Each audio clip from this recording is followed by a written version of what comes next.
Boa noite, pessoal. Sejam bem-vindos a mais um Devaneios no Café.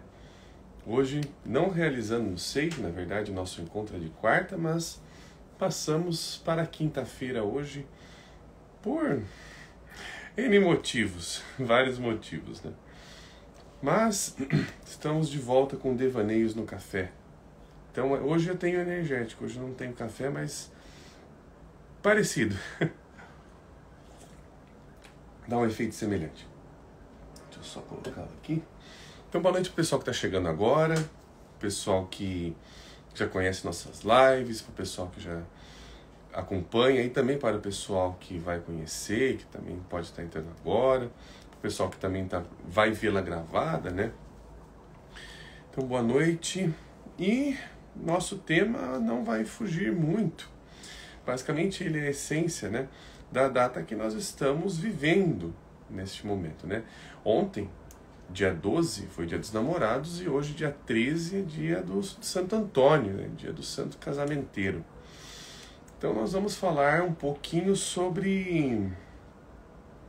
devanear um pouco, né? Vamos falar um pouquinho, hoje tem uma referência diferente da qual eu costumo utilizar, né? Ou que eu estou utilizando nos últimos devaneios. Mas falar um pouquinho sobre... um pouquinho de amor, um pouquinho sobre relacionamentos, mas não só isso, né? Eu também trouxe uma referência bastante provocativa para a gente começar hoje a falar sobre este tema, né, que nos circunda neste momento que nós estamos vivendo agora, um momento ali de falar sobre relacionamentos, namoros e tudo mais, mas de uma maneira um pouco diferente, que é a proposta do Devaneios também. E lembrando que originalmente os Devaneios no Café acontecem no SEI de Campinas, e no SEI de Campinas fica na Avenida Doutor Quirino, na Rua Doutor Quirino, 1856, no centro da cidade, né? Então quem quiser presenciar um dia, né, assistir ao vivo a live presencialmente, nós costumamos fazer lá, às quartas, às 7h30 da noite. Aqui o pessoal já está entrando e alguém pedindo uma indicação do livro de Freud. Olha, tem tantas, tem várias aí. Aí depende da temática, do que você quer ver sobre o Freud e tudo mais. Tem o Infamiliar, tem o Mal-Estar na Civilização, tem o Caso do Homem dos Ratos, né? Depende muito do viés, do que você quer ver ali sobre Freud, né, Sam? Aqui, boa noite para o Vitor também, que está chegando.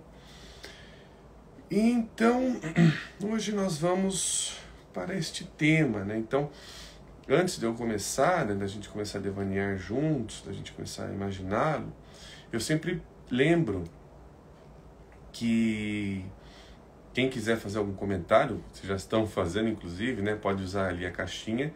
Ou, se preferirem, né, inclusive me ajuda a organizar, tem esse balão de fala com uma interrogaçãozinha. O Eduardo chegando também. Olá, Eduardo, tudo bom? Olha, que boa presença, que bom tê-lo aqui novamente aqui. Inclusive, meu caro, se você quiser também participar, estar convidado, viu? Já que o tema é um tema que você gosta de falar. Com dentários também vale. Com dentário? Vale sim, verdade.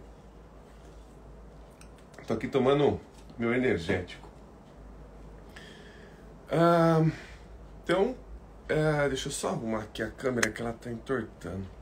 Esse tripézinho não tá tão legal. Bom, o tema de hoje então não foge ao dia que nós estamos, né? Lembrando que hoje é dia de Santo Antônio, dia do casamento. E eu trouxe aqui uma referência de um poeta, um poeta mexicano. Este livro aqui, ele não é exatamente um livro de poesias. Se a gente for ali pegar, na verdade, não é mesmo um livro de poesias. Porém, a escrita é poética.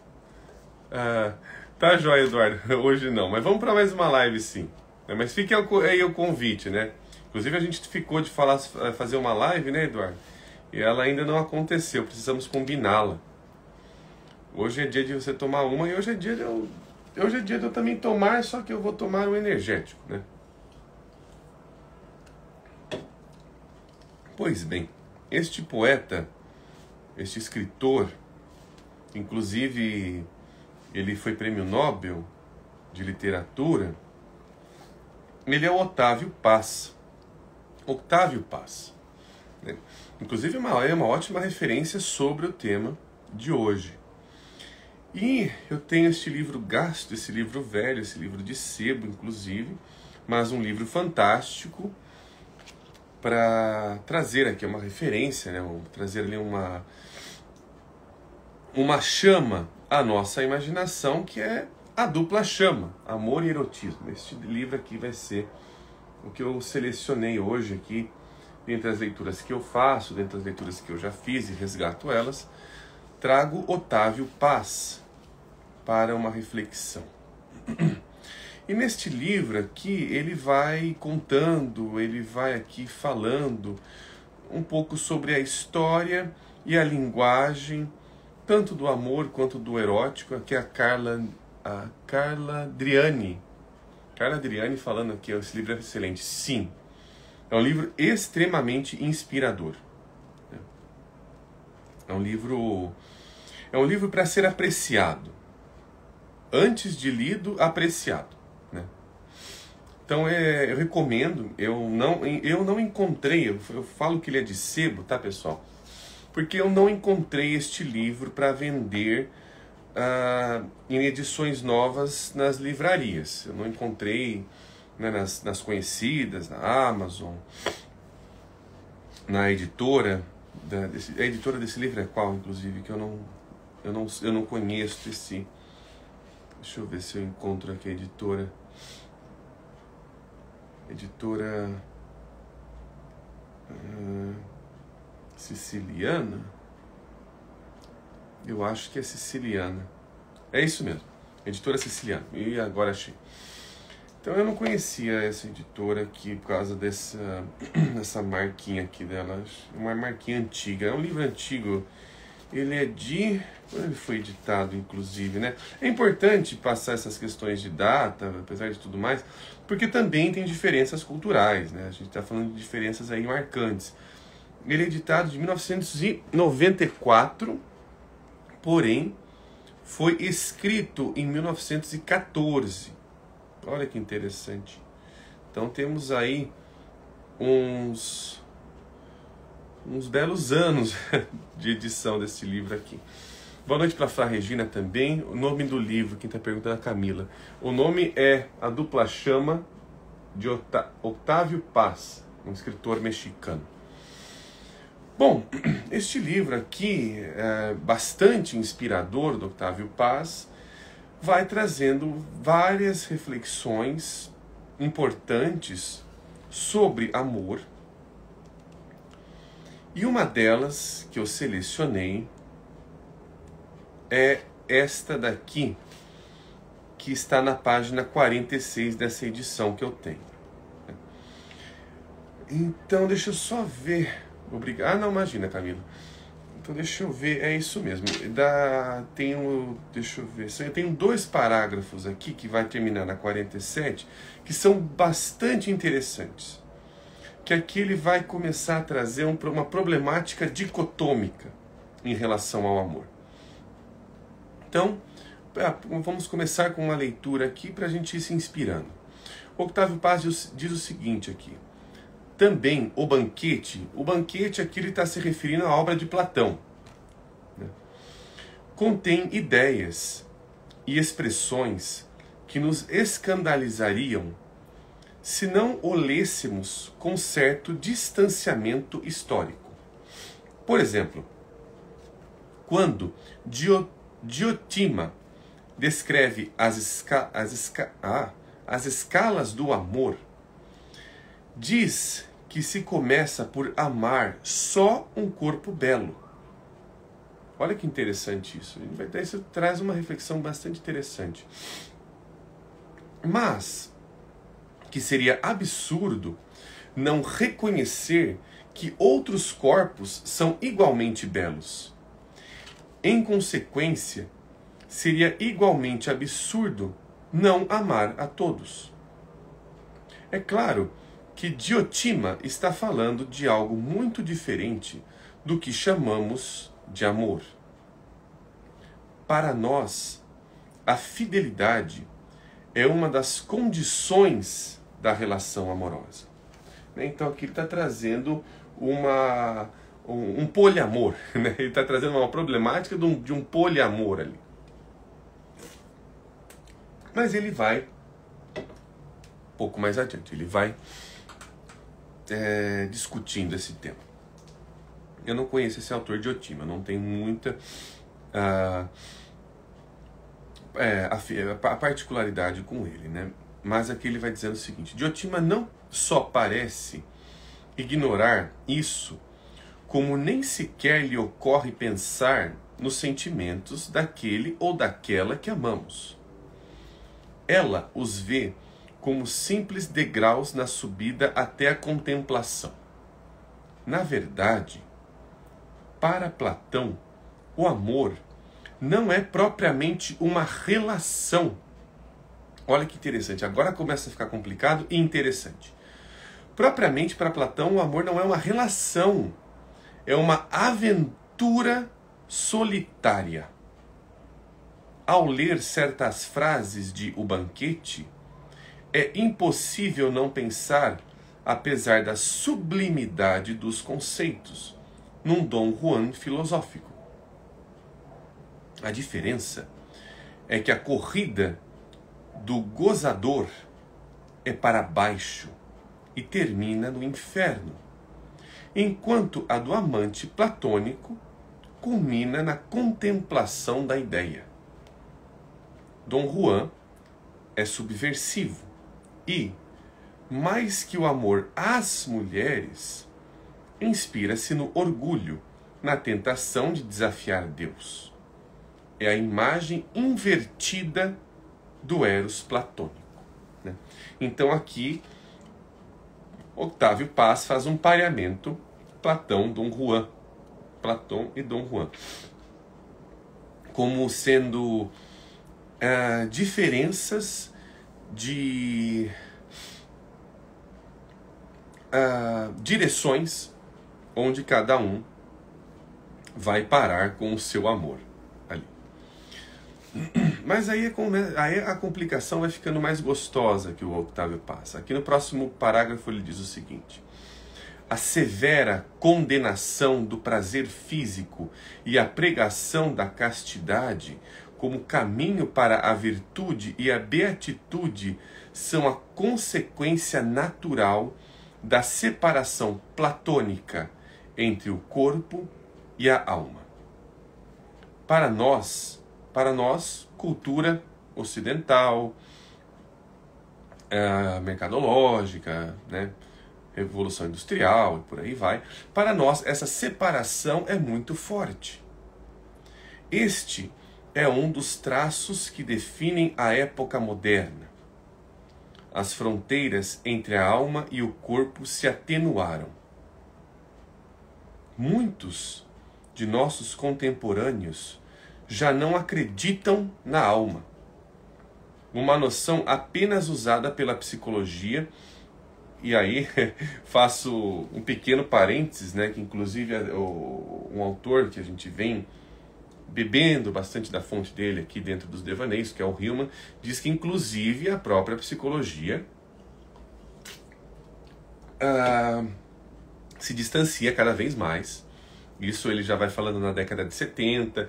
Então o Hillman ele está numa outra época. A gente está vendo aqui o Octávio Paz escrevendo isso em 1914, que ele é contemporâneo aí de Freud, de Jung também, né, pensando no mesmo espírito da época.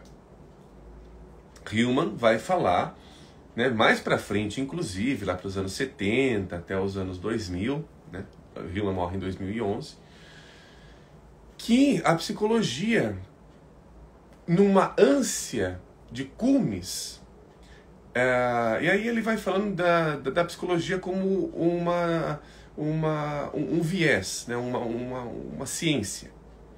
ela busca constantemente expurgar exatamente o que traz a seu próprio radical psico, que fala de alma. A própria psicologia vai sendo adversa àquilo que ela se propõe a estudar, quando ela tenta metrificar, mensurar, e não encontrar diferenças, e não se preocupar com estas diferenças, que é inclusive o que nos diferencia. Eu vou fazer esse parênteses um pouco mais longo, eu pensei em fazer ele um pouco mais curto, mas exatamente para discutir esse termo.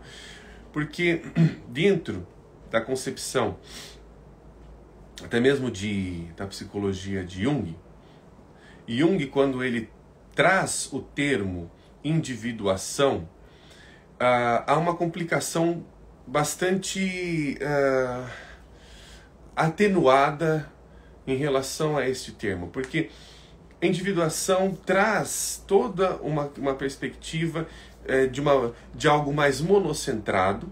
Inclusive, o próprio Jung, ele vai, acho que se não me engano no Aion, ele vai colocando isso, né, que o princípio do self, que seria o arquétipo da integração e tudo mais, do si mesmo, na verdade, né, não do si mesmo, ele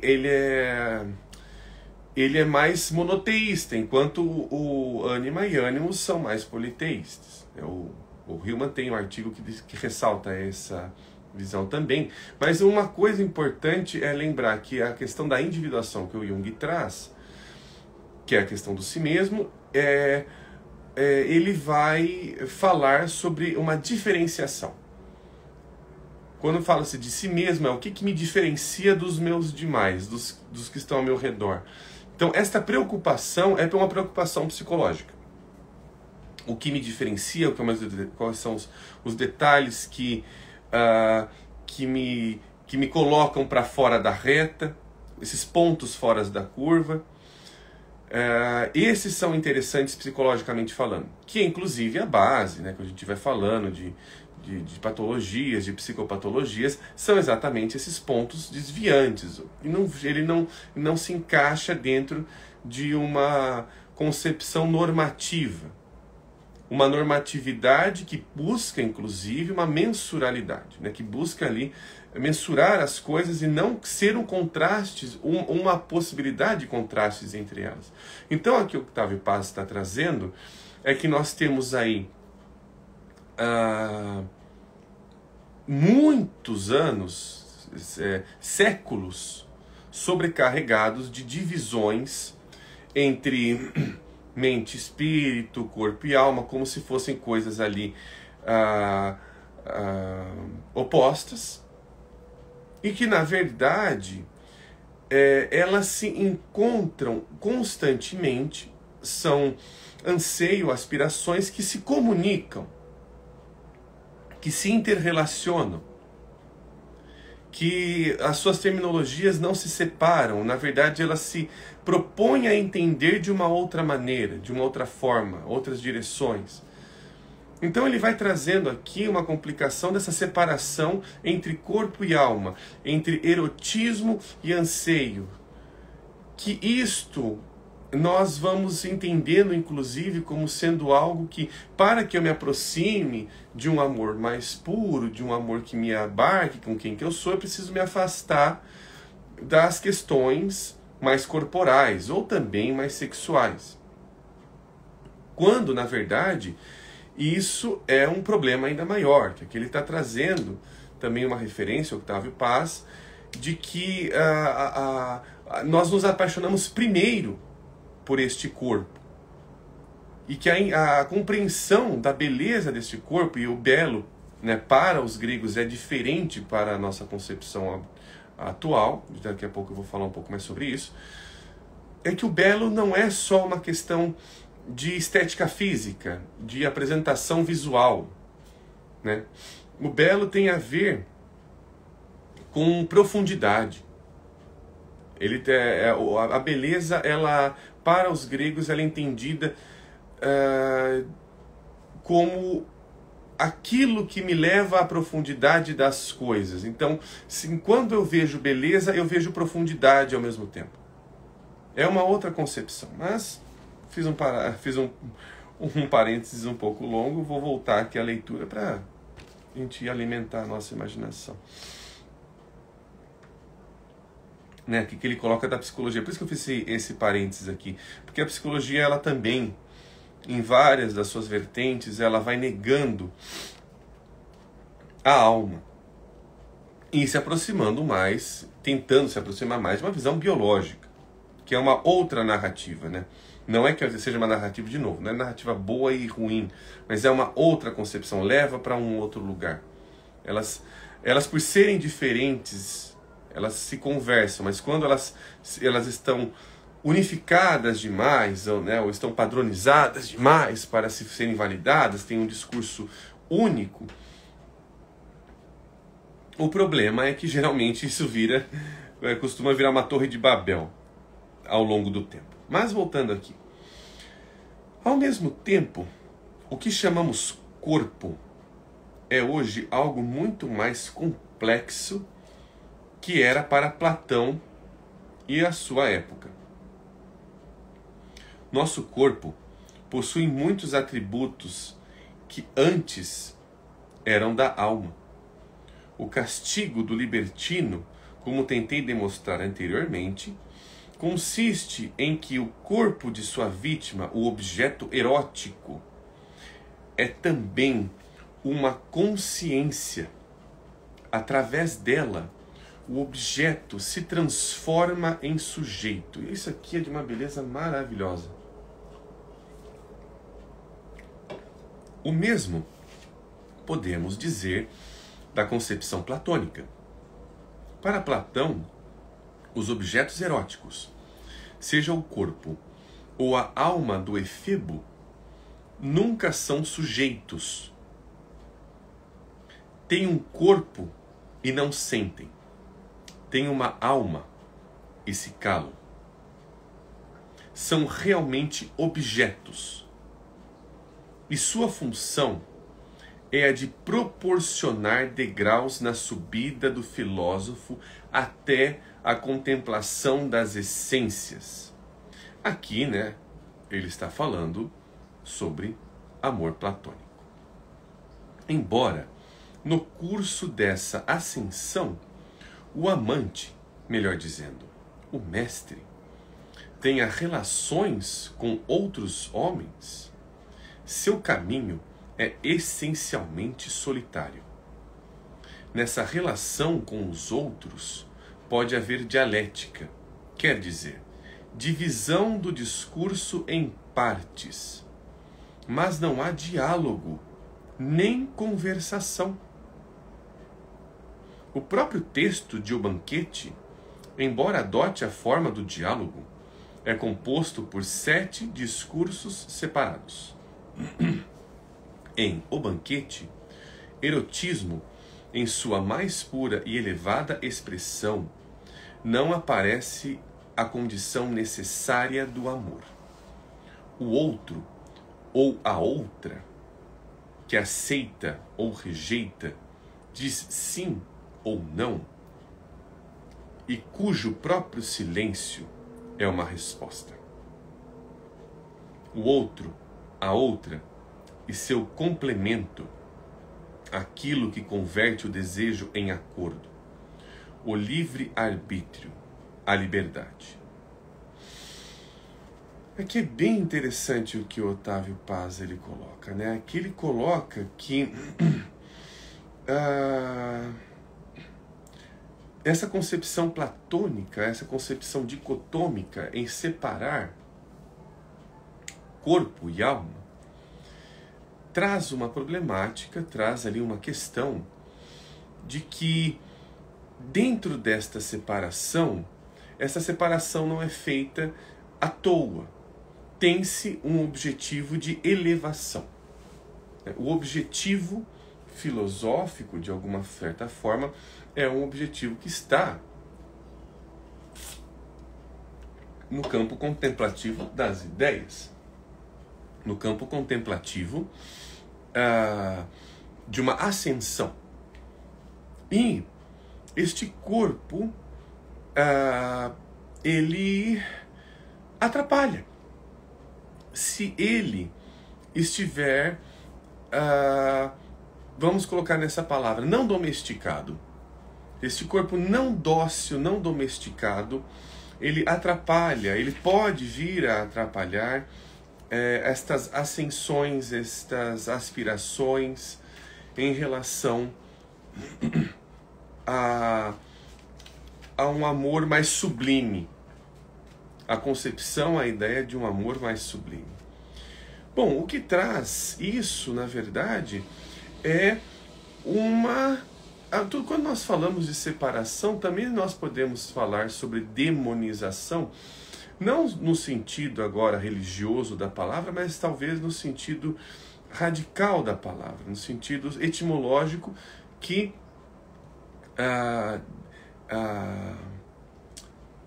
diabolo é separar, né? O que é lançado separado. Então, de alguma certa maneira, o que acontece é que nós, historicamente, convivemos com uma tentativa de amor onde só é possível vivê-lo de uma determinada... Bom, se eu quero um amor deste tipo, eu preciso colocar esse outro tipo de amor longe, fora do campo desta pessoa ou dessa relação amada de alguma maneira. Ela precisa estar fora para que eu consiga atingir objetivos. E a gente vivencia isso de uma certa maneira dentro da nossa sociedade, com pensamentos, inclusive, já vindos de longa data, que hoje eles não estão tão atenuados, mas eles continuam sendo vivenciados de uma forma muito semelhante. Que é, por exemplo, tem a esposa, por exemplo, e a mulher, a amante. Mas e aí tem-se aqueles memes e tudo mais, né? Que a esposa faz assim, a amante faz assado e tudo mais, tal. Colocando ali, inclusive, a amante como sendo um corpo erotizado. Como sendo um corpo, inclusive, dizendo que, olha, é mais interessante porque você não case, né? Se você quer viver uma vida mais erótica, se você quer viver uma vida que tenha suas emoções sexuais, que você não se relacione seriamente, porque isso pode esfriar o relacionamento. Quando, na verdade, nós imaginamos que este tipo de relacionamento também, ele já está, inclusive, dentro de um padrão. Ele não é uma descoberta, né? Ele não é uma descoberta. Não é uma descoberta da minha sexualidade, não é uma descoberta da minha forma de se relacionar, não é uma descoberta sobre os meus desejos, ou sobre o que também me deseja, mas é sempre uma luta para que aquilo que foi, de alguma maneira, estipulado, seja... a palavra não é estruturado, mas é como se fosse estruturado, mas de que seja preservado nesse sentido, né? Então, para preservar instituições, a instituição casamento e tudo mais, tal, algumas coisas poderiam fazer com que viesse a um risco algumas instituições, aquilo que se institui de alguma maneira, é um risco que coisas que foram que foram até mesmo idealmente separadas, elas apareçam de alguma maneira.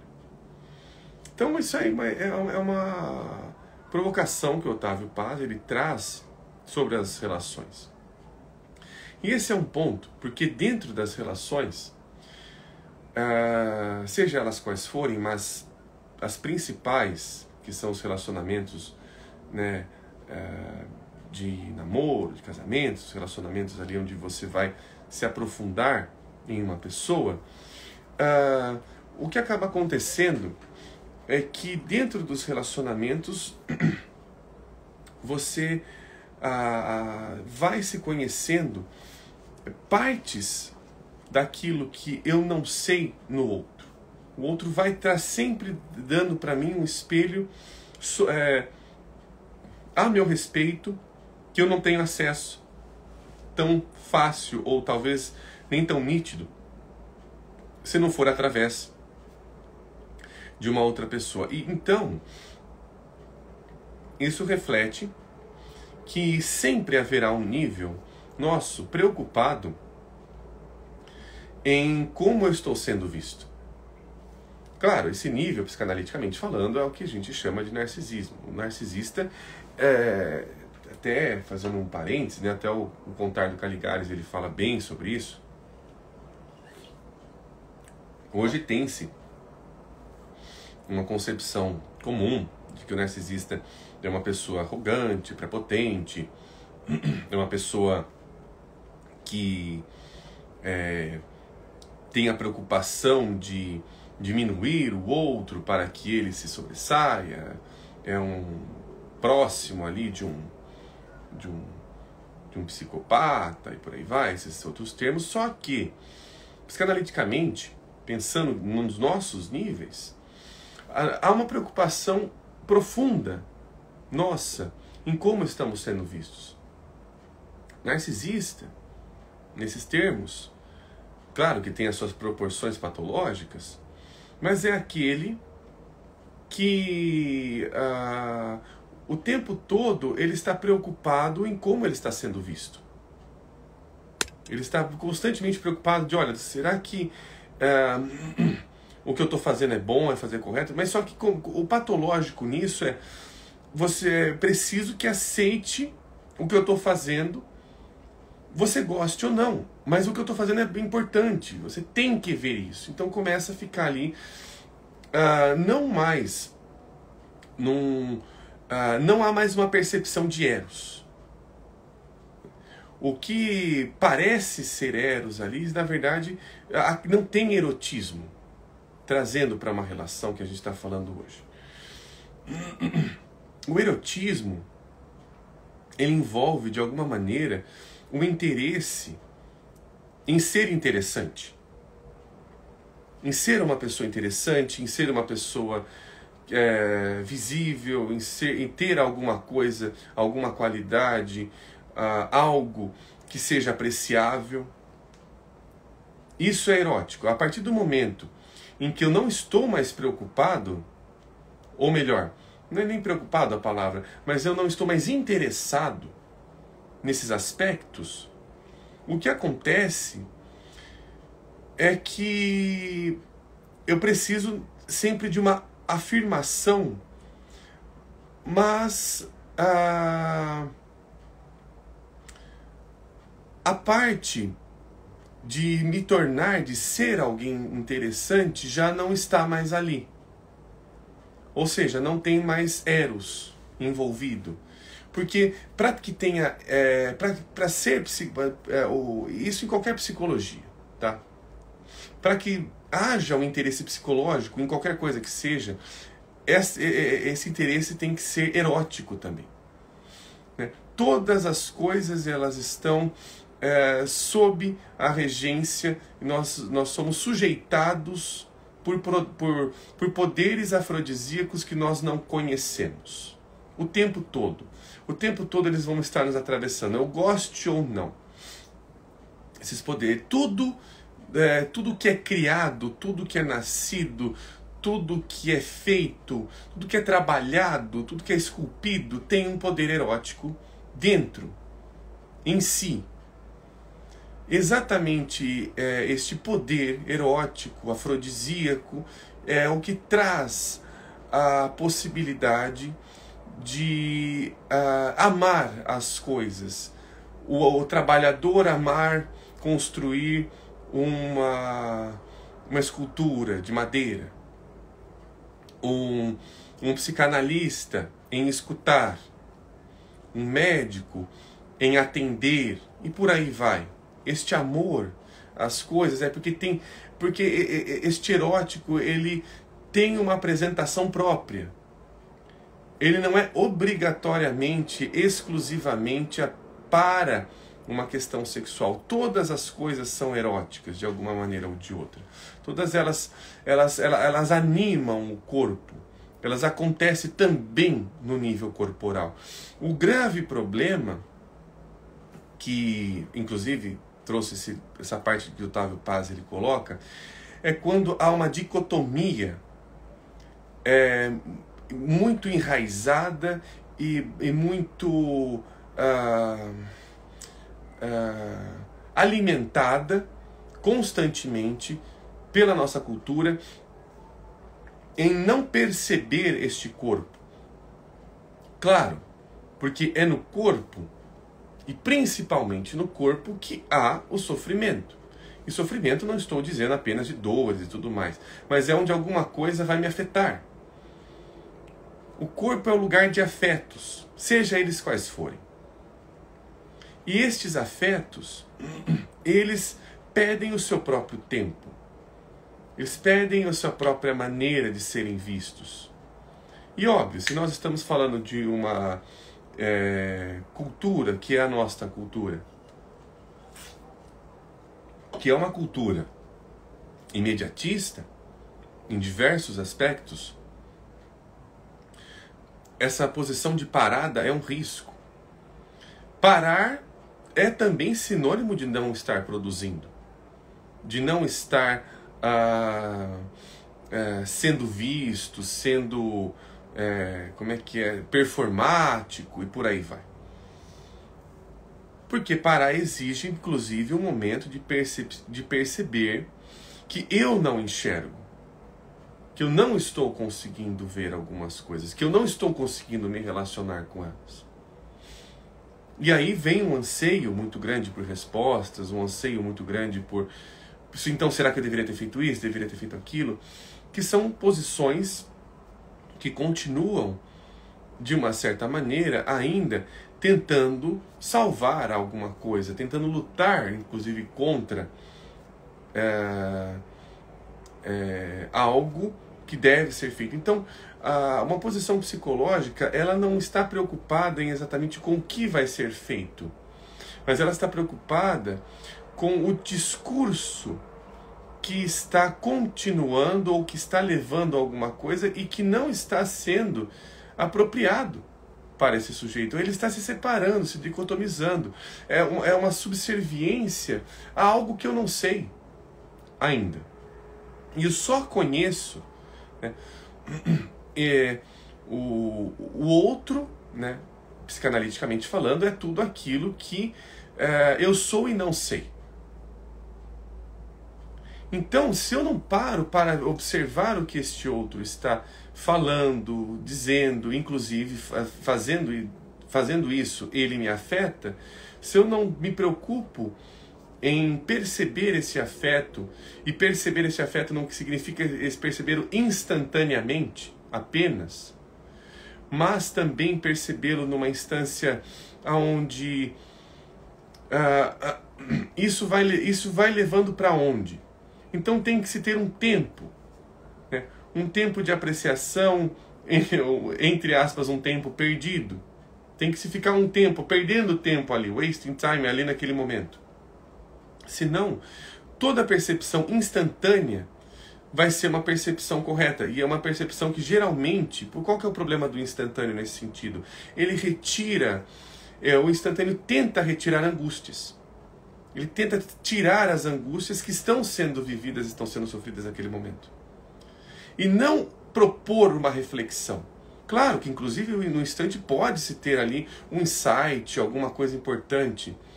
Mas, se acontece ali o que nós chamamos de insight, de alguma maneira, este insight ele vai propor uma reflexão.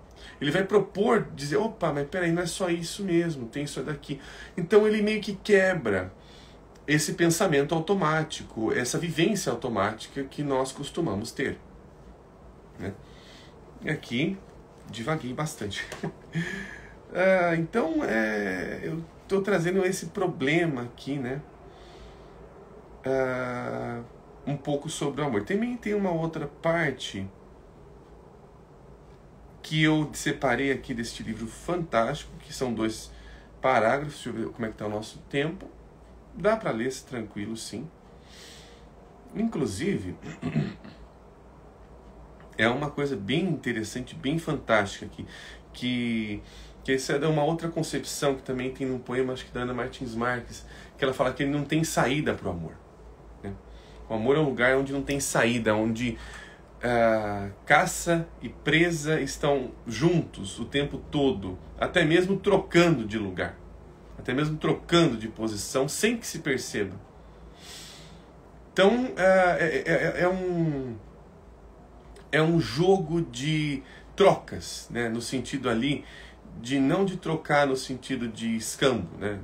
Me dá isso, me dá aquilo, mas no sentido de impermanência. Trocas no sentido de impermanência. Quando você me dá isso, eu não consigo permanecer o mesmo, e aí eu te devolvo e você também não vai conseguir permanecer o mesmo.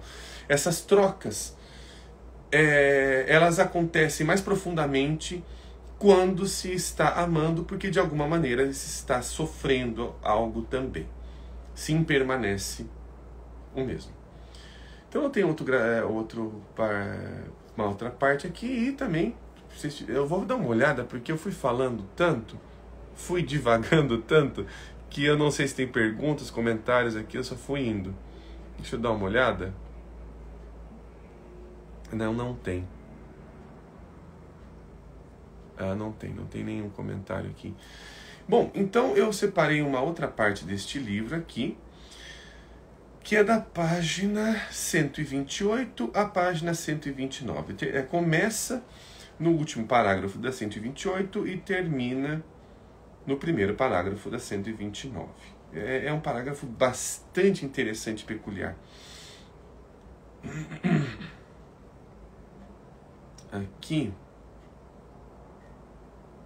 Aqui eu só vou ter certeza de qual termo que ele está utilizando aqui para esta imagem que ele está trazendo aqui.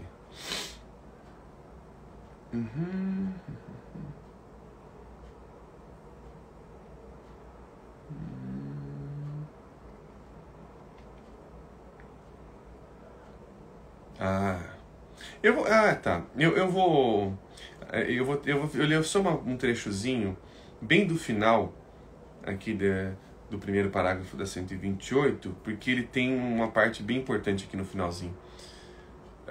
Tem uma pergunta da Nini, deixa eu ver. Aqui, relacionar-se é vital para a alma. Na verdade é o que a alma faz o tempo todo. Não é nem só vital, mas é o que ela o tempo todo está fazendo. Digamos assim, o que faz com que tenhamos alma ou melhor, que cultivemos, que nós cuidemos, que nós vivificamos também a alma, é que ela nos coloca em relacionamento constante e principalmente com coisas que nós achamos estranhas. A alma adora uma coisa estranha. Ela adora, opa, isso aqui é estranho, puxa, que legal. Deixa eu ir lá me meter para ver o que tem lá. Geralmente ela se ferra, mas ela adora. Então aqui, o Octávio Paz vai dizer o seguinte: o tempo isso mesmo. O tempo é contínua cisão e não descansa nunca. Se reproduz e se multiplica ao separar-se de si próprio. A cisão não se cura com o tempo, e sim com algo ou alguém que seja não tempo. Isso aqui é de uma beleza fantástica. Eu vou até repetir essa última parte. A cisão não se cura com o tempo, e sim com algo ou alguém que seja não tempo. Aqui ele está dizendo que quando nós estamos amando, quando nós estamos até mesmo em patos, que eu já comentei na live, foi na live de Devaneios de domingo, será? Eu não lembro, eu acho que foi. Mas patos tem a questão do sofrimento. Tira o tempo, não tempo. Isso aqui é de uma beleza fantástica. E olha só, cada minuto é o punhal da separação. Como confiar nossa vida ao punhal que nos degola? O remédio está em encontrar um bálsamo que cicatrize para sempre essa contínua ferida que nos infligem as horas e os minutos. Desde que surgiu sobre a terra, ou porque foi expulsa do paraíso, ou porque é um momento da evolução universal da vida, o homem é um ser incompleto. Nasce e logo foge de si mesmo. Aonde vai? Anda em busca de si próprio e se persegue sem cessar. Nunca é ele, e sim o que ele quer ser, o que se busca. E ao se alcançar, ou acreditar que se alcançou, desprende-se novamente de si, desaloja-se e prossegue sua perseguição. É filho do tempo. E mais, o tempo é seu ser e sua doença constitucional. Sua cura só pode estar fora do tempo. E se não houvesse nada nem ninguém para além do tempo, então o homem estaria condenado e teria de aprender a viver cara a cara com essa terrível verdade. O bálsamo que cicatriza a ferida do tempo se chama religião. O saber que nos leva a conviver com nossa ferida se chama filosofia. Não há saída? Sim, há. Em alguns momentos, o tempo se entreabre e nos deixa ver o outro lado. Estes instantes são experiências da conjunção do sujeito e do objeto, do eu sou e você é, do agora e sempre, do mais além e do aqui. Não são reduzíveis a conceitos, e só podemos a elas aludir com paradoxos e com as imagens da poesia. Uma dessas experiências é a do amor, na qual a sensação se une ao sentimento e ambas ao espírito. É a experiência do total estranhamento. Estamos fora de nós, lançados diante da pessoa amada. E é a experiência da volta à origem, a esse lugar que não está no espaço que é a nossa pátria original. A pessoa amada é, ao mesmo tempo, terra incógnita e casa natal, a desconhecida e a reconhecida. A esse respeito, é bom citar, mais que os poetas ou místicos, precisamente um filósofo como Hegel, grande mestre das oposições e negações. Em um de seus textos da juventude, diz: o amor exclui todas as oposições e por isso escapa ao domínio da razão. Anula a objetividade e assim vai além da reflexão. No amor, a vida descobre a si própria, já isenta de qualquer incompletude. O amor suprime a cisão. Mas para sempre? Hegel não diz. Mas provavelmente em sua juventude assim acreditou. Podemos até dizer que toda sua filosofia, e especialmente a missão que atribui à dialética lógica quimérica, nada mais é do que uma gigantesca tradução dessa visão juvenil do amor para a linguagem conceitual da razão. Que beleza isso daqui. Que bela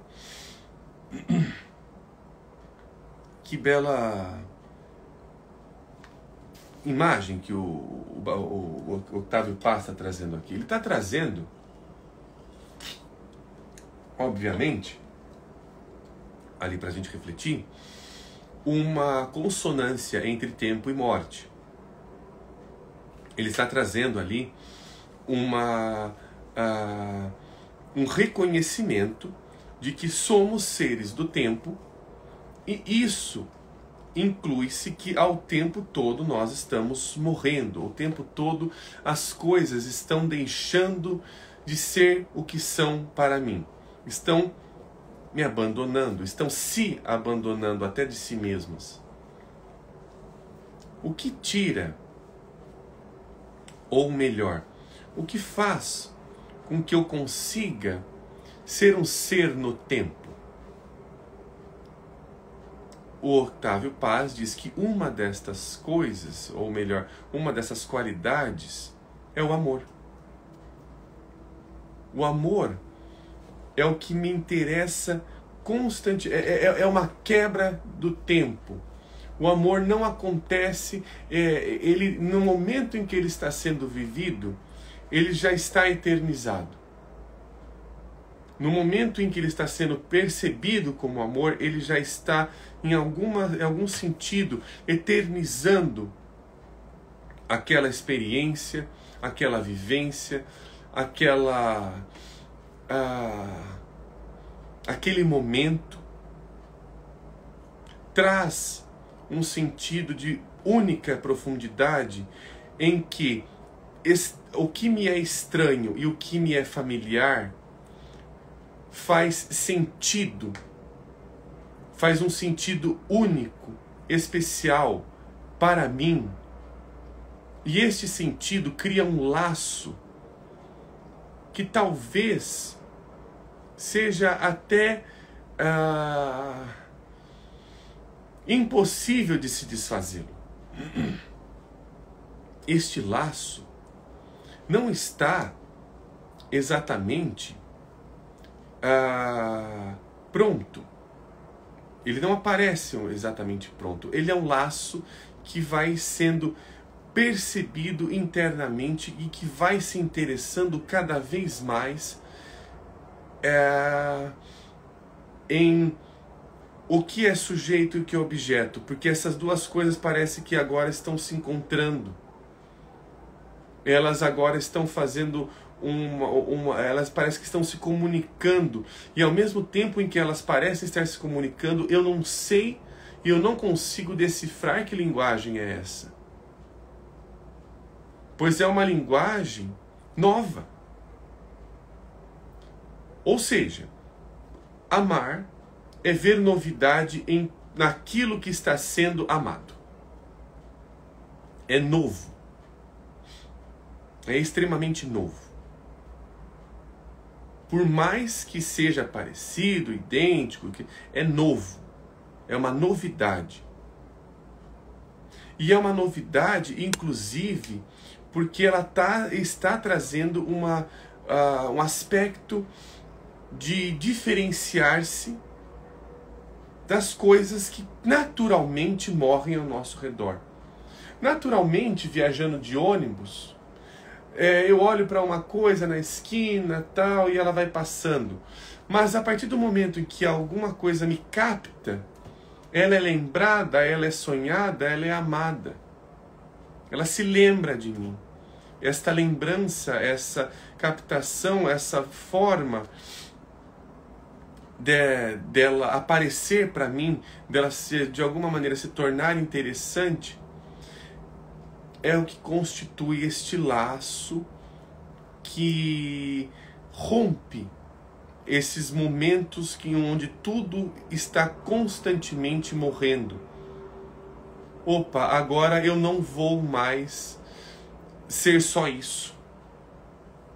O amor tira essa concepção do ser só isso. Não é apenas isso, tem mais coisa aí. Torna interessante, torna vital. Bom, trouxe isso um pouco hoje, né? Para trazer um pouco dessa reflexão para estes dias, né? Dia dos namorados, dias de casamentos e por aí vai.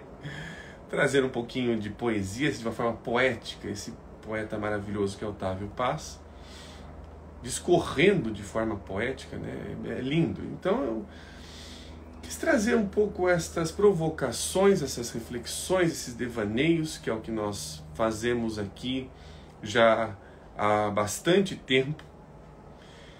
Então por hoje, né, estamos terminando a nossa live.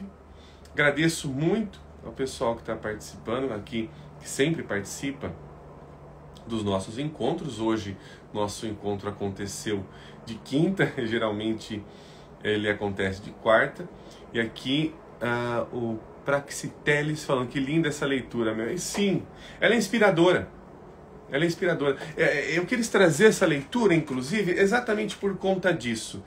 Isso aqui tem alma. Quando alguma coisa que a gente lê, a gente vai... Isso aqui, nossa, isso aqui me provoca para que eu consiga falar. Um monte de coisa que eu falei aqui. O Devaneios é para isso. Eu não trago algo que está pronto, né? Algo que está... Às vezes eu anoto alguma coisinha ou outra, mas não é para ficar só nisso. É para provocar mesmo reflexão.